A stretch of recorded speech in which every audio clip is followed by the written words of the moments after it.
Sunday ശാലോമിലേക്ക് സ്വാഗതം. ഞാൻ Jose John Mallikassery. ഭാരതത്തിലെ 26 വനിതകളുടെ നെറ്റിയിലെ സിന്ദൂരം മായിച്ചു കളഞ്ഞ പാകിസ്ഥാനിലെ മതഭീകരരുടെ പ്രവൃത്തിക്കെതിരെ ഓപ്പറേഷൻ സിന്ദൂർ എന്ന് പേരിട്ടുകൊണ്ട് ഇന്ത്യൻ സേന ചെറുതെങ്കിലും കനത്ത ഒരു തിരിച്ചടി നൽകിയിട്ടുണ്ട്.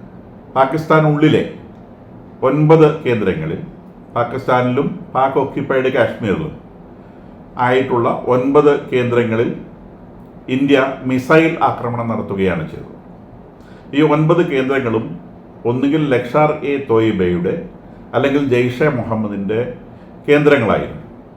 ഇത് ഒക്കെ പേര് തുടങ്ങുന്നത് തന്നെ മർക്കസ് എന്ന പേരാണ് തുടങ്ങുന്നത് തന്നെ. മർക്കസ് എന്ന് പറഞ്ഞാൽ മതപഠന കേന്ദ്രം എന്നാണ് പൊതുവെ ഇസ്ലാമിക രീതിയിലുള്ള അർത്ഥം.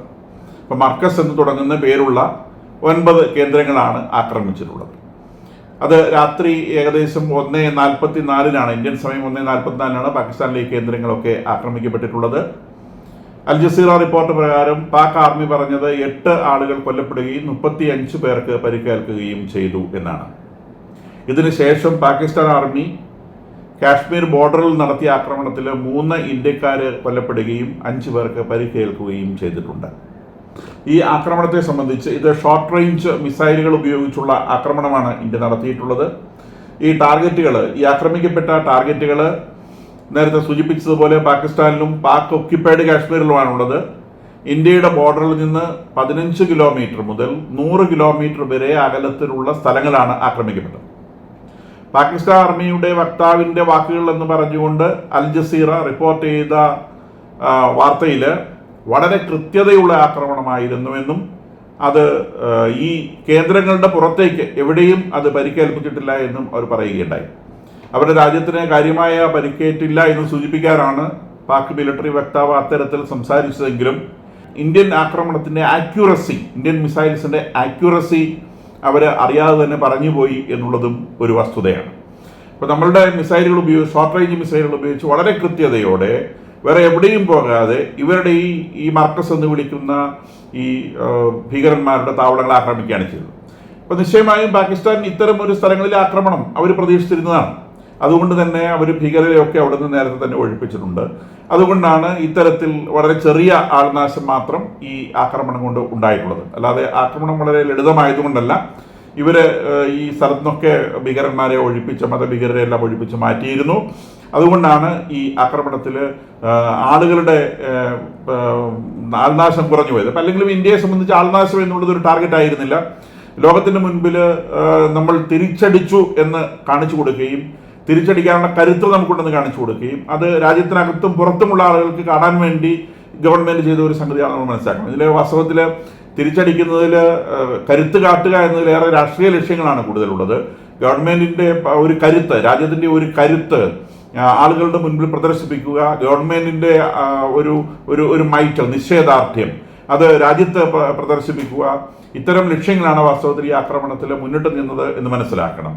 ഇനി പാകിസ്ഥാന്റെ ഭാഗത്ത് നിന്ന് അവർ പറഞ്ഞിട്ടുള്ള ഒരു മിലിറ്ററി റെസ്പോൺസ് എന്ന് പറയുന്നത് ശക്തമായ തിരിച്ചടി നൽകുമെന്നാണ് അവർ പറഞ്ഞിട്ടുള്ളത്. അവർ തിരിച്ചടിക്കാനുള്ള സാധ്യത വളരെ കുറവാണ്. കാരണം ഇന്ത്യൻ ആർമിയുടെ ഭാഗത്തു നിന്ന് അവർ ഇറക്കിയിട്ടുള്ള പത്രക്കുറിപ്പിൽ വളരെ വളരെ പ്രിസൈസ് ആയിട്ടുള്ള വളരെ ചെറിയൊരു പത്രക്കുറിപ്പ് ഇങ്ങനെയാണ്: our actions have been focused, measured and non escalatory in nature. No Pakistani military facilities have been targeted.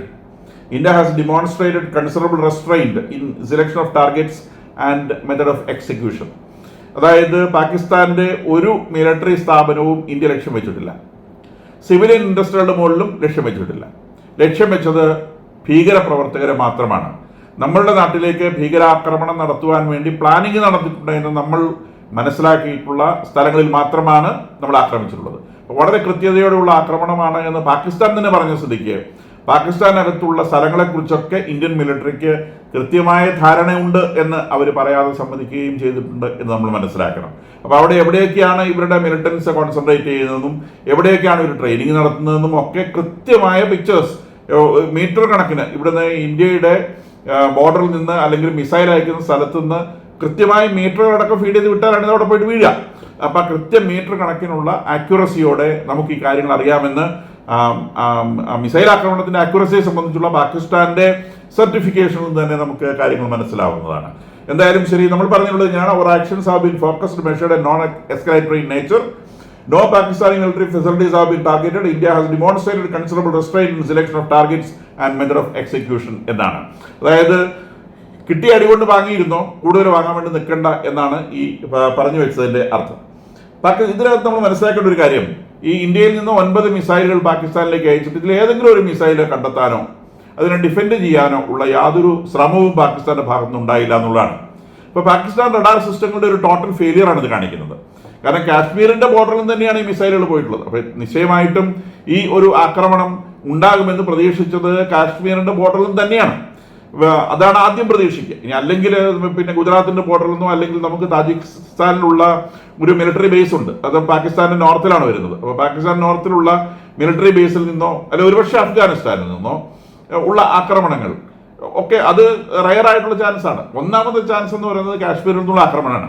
അപ്പം ഇത്തവണ കാശ്മീരിൽ നിന്ന് ഇന്ത്യ ആക്രമിക്കുകയില്ല എന്നായിരുന്നു മിക്കവാറും എല്ലാ മിലിറ്ററി എക്സ്പേർട്സും അന്താരാഷ്ട്ര മാധ്യമങ്ങളിൽ എഴുതിയത്. മാത്രമല്ല മിലിറ്ററി സൈറ്റുകൾ ആക്രമിക്കുമെന്നായിരുന്നു, ഞാൻ ഇന്നലത്തെ വീഡിയോയിൽ സൂചിപ്പിച്ചിരുന്നു, മിലിറ്ററി സൈറ്റുകൾ ആക്രമിക്കുമെന്നാണ് മിക്കവാറും അന്താരാഷ്ട്ര മാധ്യമങ്ങളിലൊക്കെ സൂചനകൾ ഉണ്ടായിരുന്നത്.